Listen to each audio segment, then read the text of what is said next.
بسم اللہ الرحمن الرحیم الحمد للہ رب العالمین والعاقبۃ للمتقین والصلاة والسلام علی النبی الأمی الصادق الامین وعلی آلہ وصحبہ ومن ہدی بہدیہ الی یوم الدین اما بعد۔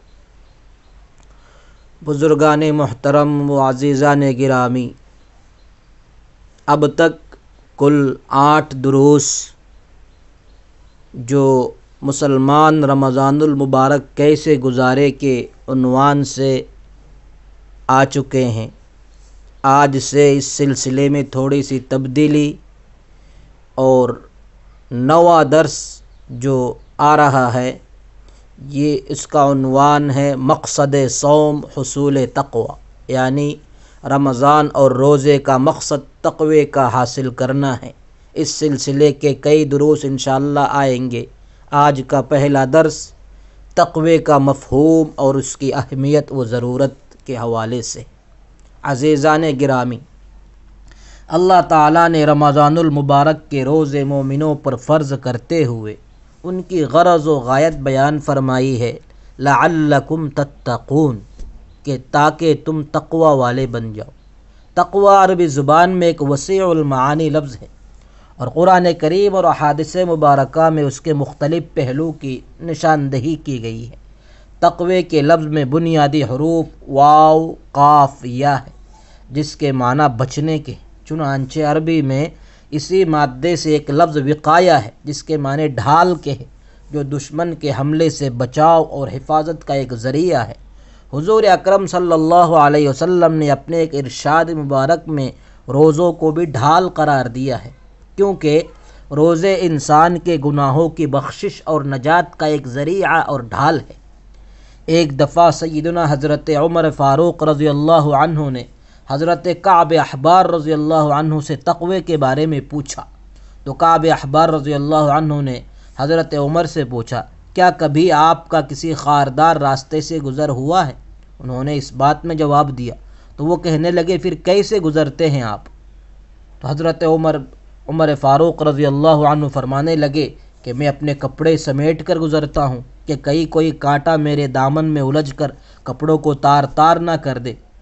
تو حضرت کعب احبار رضی اللہ عنہ فرمانے لگے کہ یہی تقوی ہے کہ انسان اپنی زندگی کو ہر قسم کے گناہوں اور نافرمانیوں سے بچا کر گزر جائے۔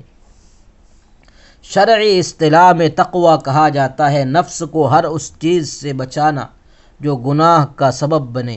در حقیقت تقوی ایک شعور اور جذبے کا نام ہے، جس میں انسان کسی بھی گناہ حتیٰ کہ شک و شبے والی چیز کے قریب بھی نہیں پھٹکتا۔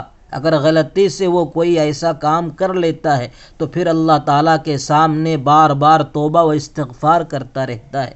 تقوی کا مفہوم یہ ہے کہ اللہ کی اطاعت کر کے اور گناہوں سے اجتناب کر کے اللہ کے غصے اور ناراضگی سے بچا جائے۔ نبی اکرم صلی اللہ علیہ وسلم نے فرمایا، التقوی ہا ہنا واشار الی صدرہ۔ آپ نے اپنے سینے کی طرف اشارہ کر کے فرمایا کہ تقوی یہاں ہے۔ تقوی کی بنیاد اللہ تعالیٰ، اس کے فرشتوں، اس کی کتابوں، اس کے رسولوں اور آخرت کے دن پر ایمان ہے۔ اعمال صالحہ ایمان کے آثار، دلائل اور ایمان کا نور ہے۔ اخلاق حسنہ انسانی سیرت کا حسن و جمال شمار ہوتے ہیں۔ جو ان صفات سے متصف ہوگا وہ ابرار، صادقین اور متقین میں شمار ہوگا۔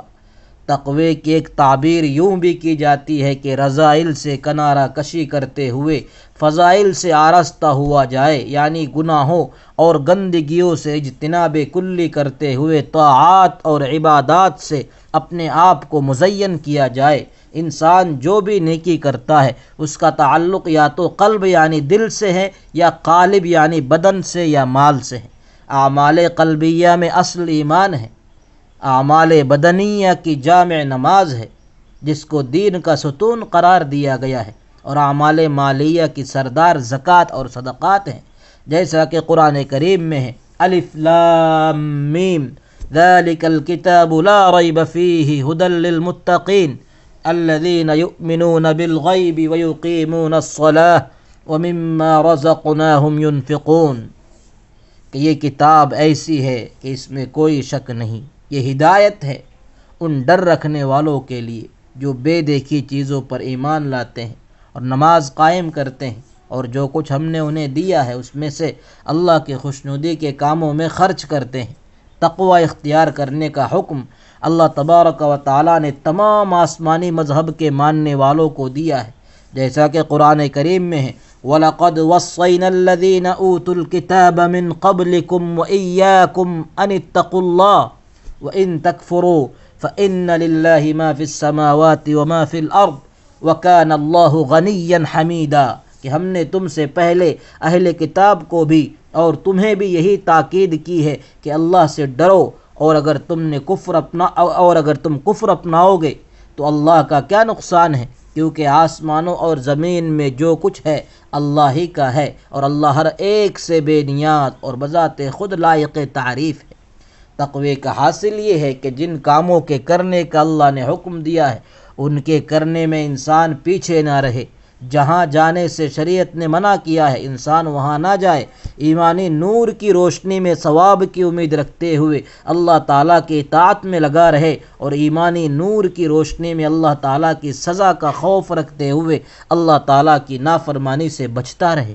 تقوی کی دو قسمیں ہیں، قلوب کا تقوی اور ایک ہے جوارح کا تقوی، اور ان میں اصل تقوی قلوب کا ہی تقوی ہے، اور تقوی کا محل دل ہے۔ جوارح کا تقوی قلوب کے تقوی کا اثر اور اس کا لازمی نتیجہ ہے، جیسا کہ قرآن کریم میں ہے ذَلِكَ وَمَن يُعَظِّمْ شَعَائِرَ اللَّهِ فَإِنَّهَا مِن تَقْوَى الْقُلُوبِ، کہ یہ ساری باتیں یاد رکھو، اور جو شخص اللہ کے شعائر کی تعظیم کرے تو یہ بات دلوں کے تقوی سے حاصل ہوتی ہے، اور دل میں تقوی نہیں تو جوارح کے تقوی کا کوئی وزن اور کوئی قیمت نہیں۔ اللہ پاک ہمیں تقوی کی دولت سے مالا مال فرمائے۔ وصلی اللہ وسلم وبارک علی نبینا محمد وآلہ وصحبہ اجمعین۔